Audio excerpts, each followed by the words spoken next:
Hi hello నమస్తే friends, ఎలా ఉన్నారు? ఈరోజు మనం మినప దోశ ఎలా చేసుకోవాలో చూసేద్దాం రండి. మరి ఇంకా ఆలస్యం ఎందుకు? చూసారు కదా, 1 గ్లాసున్నర పప్పుకి 2 గ్లాసున్నర బియ్యం పోసుకోవాలి. ఈ విధంగా పోసుకున్న తర్వాత దాంట్లో కొన్ని వాటర్ పోసి ఒక 5 గంటల పాటు నానబెట్టాలి. ఒక 5 గంటల పాటు నానిన తర్వాత ఇలా మంచిగా ఒక 3-4 సార్లు బాగా కడిగిన తర్వాత గ్రైండర్ చేసుకోవాలి. గ్రైండర్ చేసుకున్న పిండి బాగా పలుచగా కాకుండా బాగా చిక్కగా కాకుండా ఈ విధంగా ఈ కన్సిస్టెన్సీలో ఉండాలి. దాంట్లో సరిపడా ఉప్పు వేసుకొని బాగా కలుపుకోవాలి. ఇలా కలుపుకొని ఒక 2-3 గంటల పాటు పక్కన ఉంచేసేయాలి పిండిని.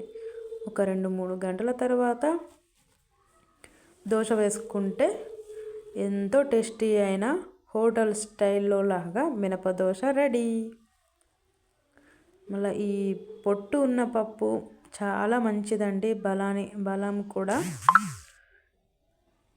ఒకసారి మీరు కూడా ట్రై చేయండి, కమెంట్ చేయండి, షేర్ చేయండి, సబ్స్క్రైబ్ చేయండి. ఎలా ఉందో చెప్పండి.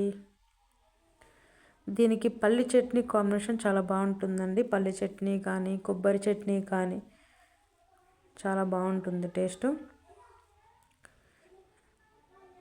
ఇంతేనండి, వేడి వేడి dosa ready. Thank you for watching.